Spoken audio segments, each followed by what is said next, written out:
Bapak Ibu dan jemaat yang terkasih, sekali lagi selamat pagi dan salam.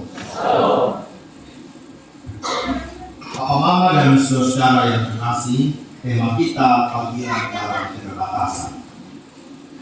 Minggu kemarin, minggu ini kita melaksanakan pekan iman anak remaja tingkat Sinode Gereja Kristen Sumba di Baikabupa. Bapak Mama, Baikabupa sekarang lagi dingin, Bapak Mama. Sehingga tidak kami semua tidur di tenda. Saya malah mikir, ini saya jadi tidur di tenda, Bapak. Ya, dingin sekali. Kalau pulang dari Salatiga itu Bapak Mama tidur di tenda juga, Bapak, bukan tidur di hotel.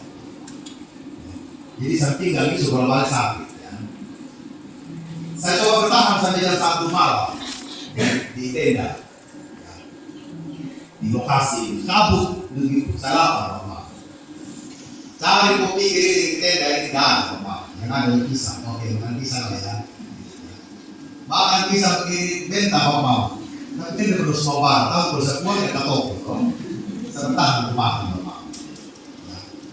Saya coba lagi. Pisang yang kedua mungkin ini error begitu. Yang kedua ini jauh lebih bagus. Saya makan juga sama.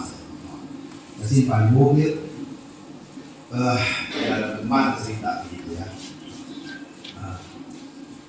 Saya duduk pintu sama teman, saudara juga. Saya ini nggak di rumah. Begitu cerita. Seperti itu dari tenda. Makan aku buan. Ya di Bali bertenda bersama anak. Bapak Mama, saya buat belajar. Lewati perubahan, tidur dimanapun aman-aman saja. Waktu saya roja pun di rumah tidur juga di balik-balik sambil terbuka, saya terbuka, gerimis aman saja. Tetapi saya sadar, terutama di umur dia bisa main-main. Terbatas. Malam kedua, pergi nongkrong di mana itu, ada ekskul budaya, Bapak. Baru jam 9 malam, 8 malam sudah kira gusur berlaku sudah. Gimana? Saya kalau nongkrong ini boleh lah ya, kalau joki jam 2 pun kita lakukan gitu. Tapi memang sudah bisa juga. Saya kabur Pak Mama dari mana itu, dari lapangan terbuka di Baikabupa. Kita tidak memaksa bahwa di titik-titik tertentu kita juga bisa menyerah dengan keadaan. Walaupun itu cuaca. Kita bisa melawan sebenarnya itu, tapi saya percaya ujung-ujungnya pasti bisa sakit, bisa batuk, segala macam penyakit juga bisa hadir kalau tekanan tubuh kita menjadi lemah. Paulus orang yang sangat hebat. Pemahaman teologisnya luar biasa. Mau didebat dari sudut pandang manapun dia bisa menjawab semua orang punya pertanyaan. Dia bisa menghadapi tantangan badai dalam pekabaran Injil. Dia bisa menghadapi orang-orang yang keras kepala. Dia bisa juga menghadapi teman-temannya yang mungkin juga tidak sempurna dalam proses pelayanan mereka. Dia harus menguatkan dirinya, tetapi dia juga harus menguatkan para murid yang lain. Dia juga orang bilang pernah bangun mulut juga dengan teman-teman pelayan. Pernah berdebat dengan jemaat-jemaat. Pernah di dalam penjara. Dan semua hal-hal yang dihadapi dalam seluruh proses kehidupan yang mengantar dia pada satu titik bahwa memang kita sebagai manusia itu terbatas. Tetapi yang menjadi refleksi Paulus adalah bukan berarti seluruh keterbatasan yang kita miliki itu menjadi alasan bagi kita untuk tidak melayani Tuhan, untuk tidak berbuat kebaikan, dan untuk tidak melakukan hal-hal yang bermakna bagi orang lain. Paulus tidak mau tenggelam dalam seluruh keterbatasannya dan menjadikan keterbatasan itu sebagai sebuah senjata untuk menyetujui semua alasan-alasan yang diperlukan. Pengalaman kita di jemaat Mampara kenapa tidak ke gereja? Karena ada pergumulanlah yang menghalangi dia untuk tidak datang ke gereja. Kenapa tidak ada ini? Kenapa tidak datang ke gereja? Tidak ada baju pakai pendeta. Boleh dipakai apa? Karung kuning.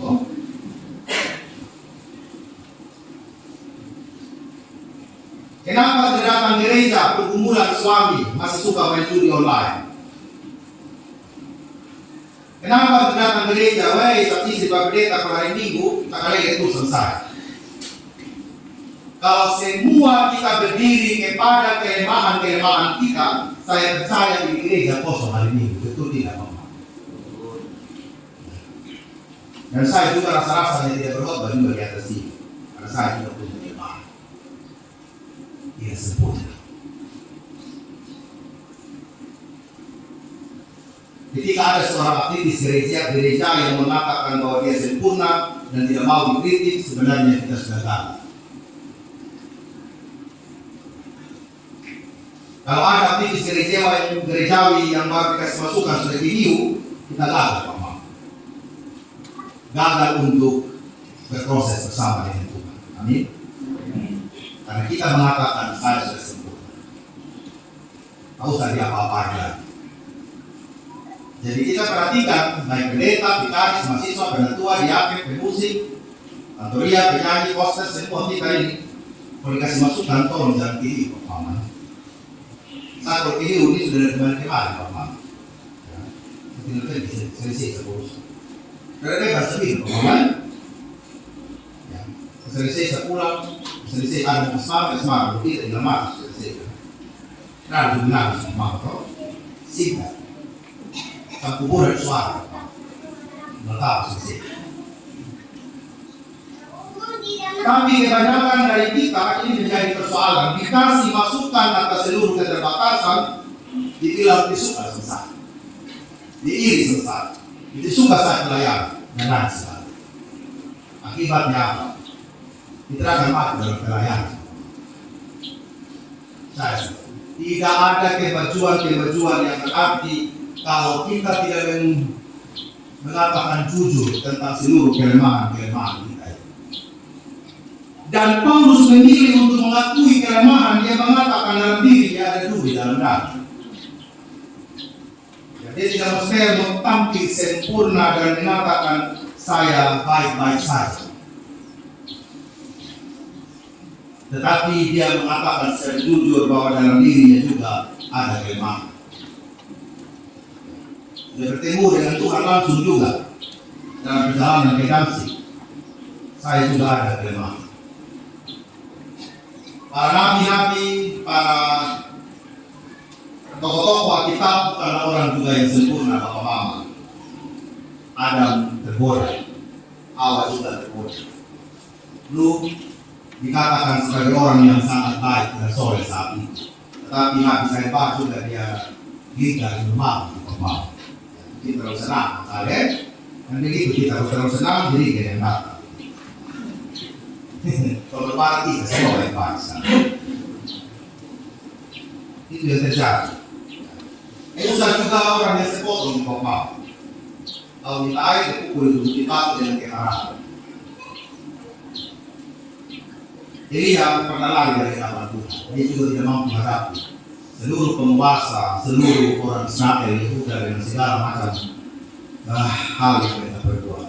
Dia lari. Tetapi dalam seluruh proses kehidupan itu Tuhan hadir. Kembali kepada panggilan yang utama. Kami pendekatan hampir 20 orang di SMA, calon ini. Ya, hanya Pak sudah jawab, di mana orang. Ya, yang lain mengatakan, ya mungkin saat itu tidak apa-apa. Tapi saya mau bilang begini. Kita tidak pernah siap untuk melayani, betul tidak? Tetapi kita dipersiapkan oleh Allah. Tidak ada satupun pelayan di muka bumi ini yang siap untuk melayani. Tetapi kita selalu ada pada posisi dipersiapkan oleh Allah untuk hadir dalam pelayanan. Dan pemahaman ini seharusnya hidup dalam sanubari kita sebagai umat Tuhan. Bahwa pada akhirnya kita hanya mengandalkan kekuatan Allah. Beberapa kali mengikuti percakapan dengan para vikaris yang akan ditamiskan menjadi pendeta. Kalau kita mau total itu Pak Mama misalnya ada 20 soal, yang dijawab paling 1-2 saja Pak Mama. Apakah kemudian kita mengatakan dia sudah vikaris tahap 10, kita bilang ibu lagi vikaris tahap 1 tahap 10? Itu tidak mungkin Pak Mama. Proses Tuhan terus ada dalam kehidupan. Bahkan juga mungkin seorang pelayan atau vikaris yang bisa jawab semua soal dengan baik dan sempurna, belum tentu juga dia baik-baik saja dalam pelayanan. Tanggal 23 Juli ini kami ada perpisahan dengan seorang pelayan yang baru 1 tahun melayani, tapi kemudian mengatakan saya berhenti dari pelayanan. Ada teman pendeta yang 6 tahun melayani, kemudian sakit yang sangat parah. Rasa-rasanya tidak mampu lagi untuk melayani dan harus pulang kampung. Semua pengalaman-pengalaman ini ingin menyatakan bahwa panggilan kita semua ada dalam keterbatasan. Tetapi apakah keterbatasan itu Tuhan tinggalkan begitu saja? Tidak, Tuhan mau lewat keterbatasan yang kita miliki, kita menemukan Tuhan. Dengan ketidaksempurnaan sebagai suami istri dalam rumah tangga, istrinya datang gereja tapi suaminya tidak, atau suaminya datang, istrinya tidak, Tuhan ingin mengatakan dalam keterbatasan sebagai suami istri, saya ingin menemukan Tuhan berperkara dalam masalah saya.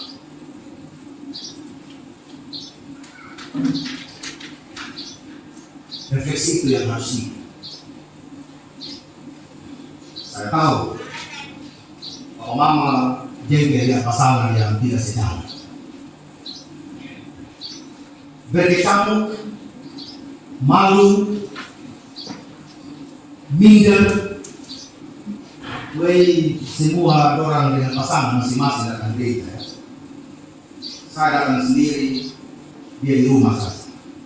Atau antar dengan ojek, bukan, antar di gereja sama seperti rumah ojek, datang antar istri, suami pulang. Sedangkan suami tunggu depan-depan, ya, pakai topi, pakai masker walaupun tidak musim COVID lagi. Tapi saya tahu dari mana jendela pas sore Bapak. Gitu kan ya. Utama malah bola. Jangan malu ketemu saya, tapi malulah. Itu seharusnya toh. Tidak perlu Pak Mama isi satu menurut dari, tetapi mintalah sama Tuhan untuk dikuatkan agar mendepankan diri. Keluarga kita bukanlah keluarga yang sempurna Bapak Mama. Anak bermasalah, nomor 1, nomor 2, nomor 3, semua buat masalah dan persoalan. Lalu kemudian kita carikan itu sebagai alasan untuk kita tidak membangun hubungan dengan Allah. Justru Tuhan ingin katakan dalam semua ketidaksempurnaan keluarga itu kita mau berjumpa dengan Tuhan. Di paduan suara tidak semua kita di suara bagus Bapak Mama. Jangan kami nyanyi bernapas juga mungkin bagus. Tapi bukan berarti semangat kita tidak betul-betul dalam melayani. Tetapi banyak sekali alasan kita berkuat bahwa saya tidak bisa melayani, tidak bisa memimpin. Baik, tapi kalau orang nyanyi di karaoke, di meke nomor 1 Bapak. Suara terbaik semua keluar. Tapi menyanyi di gereja tunggu dulu. Komisi Bapak pilih makan orang-orang yang sudah pulang semua. Ya, tugasnya Bapak Apri, tugasnya saya, tugasnya kita semua, tugasnya istri. Ini komisi Bapak protokol satu. Entah bagaimana. Kita renungkan saja semua. Kalau boleh kita renungkan Bapak Mama, berapa kali kita mengeluh kepada orang lain atau bahkan kepada Tuhan. Ketika ada pergumulan atau tantangan tertentu yang menentangi kehidupan kita, ingin rasanya agar semuanya cepat berlalu. dan situasi berlangsung sebagaimana yang kita dapat. Saya juga merindukan seperti itu, Bapak. Saya ingin juga semua ini masalah selesai di Bapak. Tapi 8 tahun saya di sini, masalah itu juga masih ada, terutama teman-teman kita yang belum membawa pernikahan yang dekat dengan Tuhan. Sampai hari ini saya masih jadi vikari sampai sudah menjadi pendeta ini, ya, sama saja. Jangan sampai saya pulang dari nikah yang kedua kali Bapak belum temu. Ini satu kumpul tangan 2 kali Bapak belum kumpul tangan juga begitu. Jangan bilang nanti, Pak kita 1 kali 2 kali kumpul tangan. Sampai begitu kan? Bagaimana sudah coba Mama? Kira-kira yang begitu. Ingin semuanya saya paham, tetapi saya tidak tahu apa langkah yang benar. Dan yang lebih miris adalah kita hilang dari persekutuan dan gereja, itu masalah. Kita sudah tahu salah, sudah tahu lemah, titik-titik lemah kita ada, tapi kita makin lari, makin jauh dari hadapan Tuhan.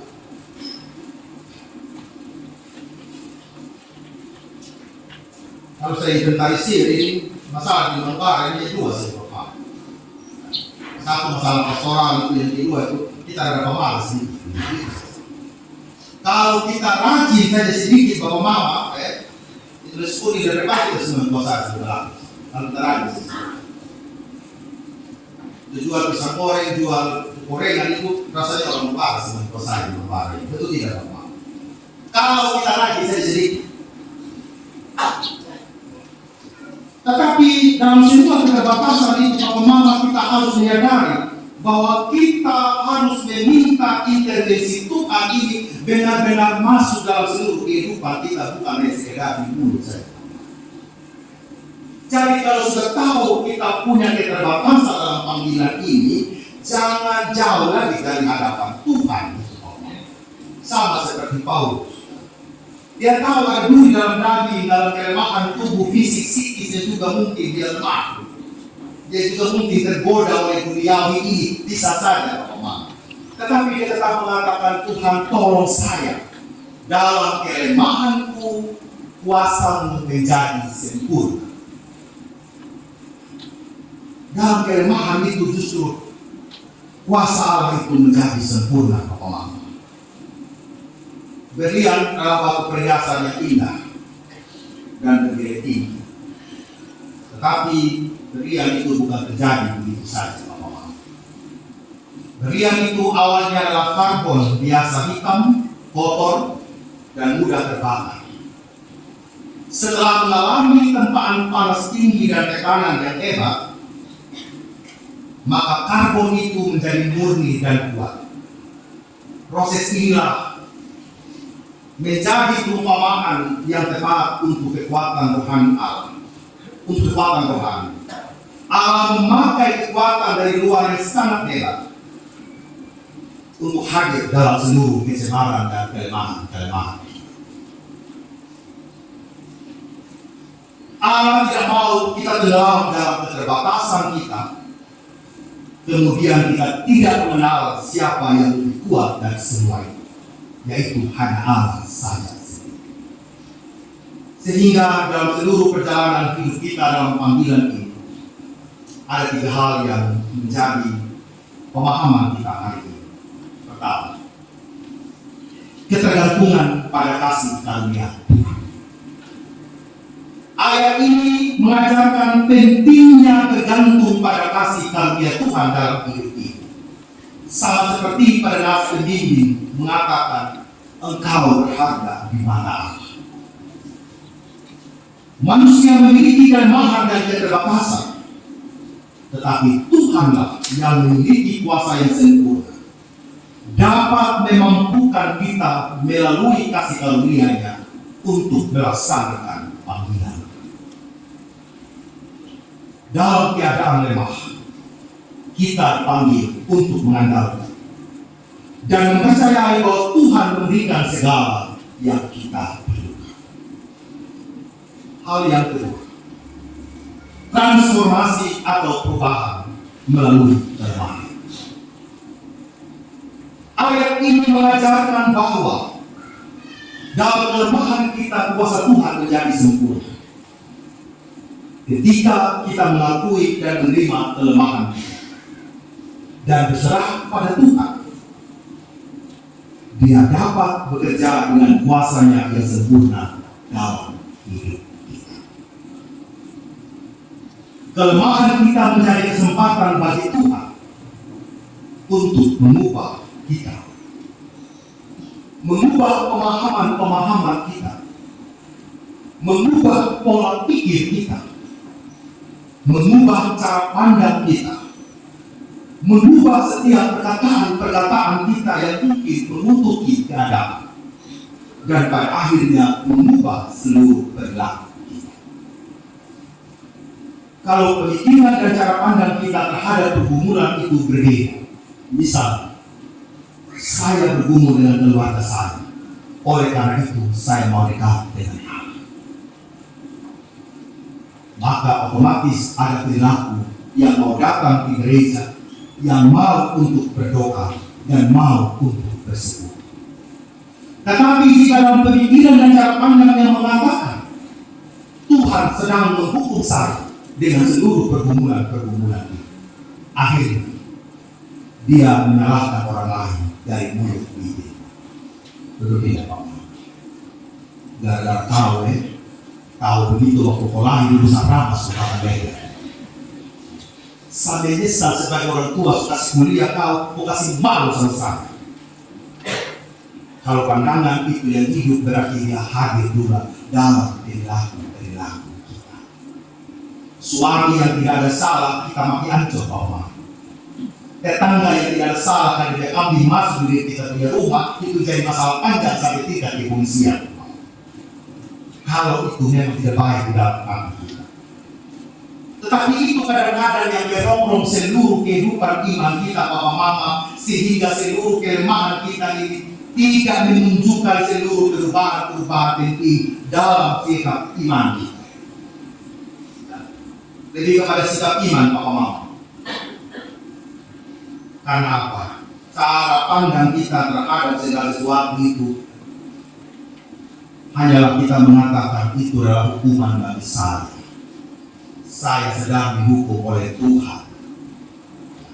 Di negara kau sudah saya begini, menyalahkan orang lain, menyalahkan keadaan, karena tidak menyadari tentang kuasa Allah. Mau menyelesaikan persoalan itu menurut cara pandang dan kekuatan sendiri, tidak bisa. Kita akan gagal, Bapak. Seorang pemimpin yang hanya mengandalkan kekuatannya sendiri, ia sedang membawa dirinya kepada kegagalan demi kegagalan. Hanya ketika dia mengandalkan Tuhan saja sebagai pemimpin keluarga, sebagai pemimpin umat, sebagai pemimpin masyarakat, di sanalah kekuatan Allah bekerja secara sempurna bagi seluruh kehidupan. Hal yang ketiga, kerendahan hati dan ketidaksombongan membawa kita kepada pengakuan akan kekuatan Allah. Kalau kita sempurna, Mama, apa yang terjadi? Sombong. Kita berdosa saja kita sombong, betul tidak? Ya kan? Kita berdosa saja kita sombongnya luar biasa. Pak Pendeta, kalau bukan saya sumbang uang untuk menikah, dia tidak akan. Pak Pendeta. Pak Pendeta catat dia. Itu kesombongan. Kita berdosa saja, kita bersombong kita ampun. Saya tidak tahu kalau kita disuci-suci, Pak Mama, kita melengos ke orang lain. Kita juga bisa melengos kalau lihat Pak Pendeta. Pak Pendeta, Pak seperti itu juga saya Pak Pendeta. Sekali itu, kalau ada kesombongan.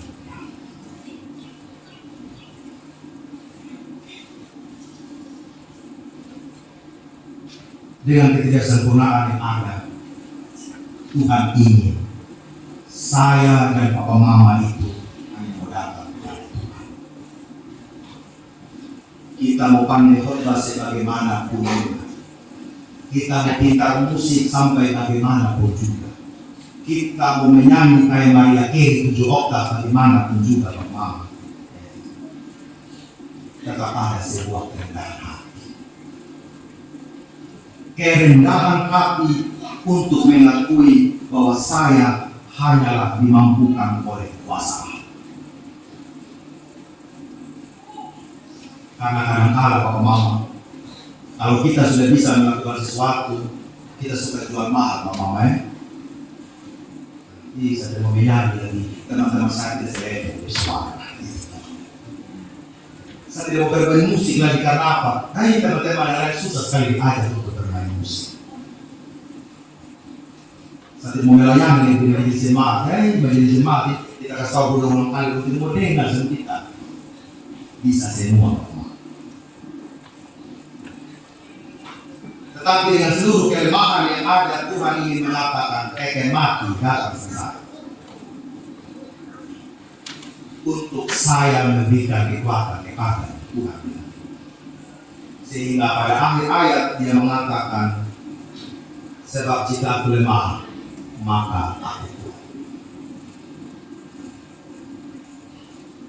Total, Paulus tidak menggunakan kekuatan di sini.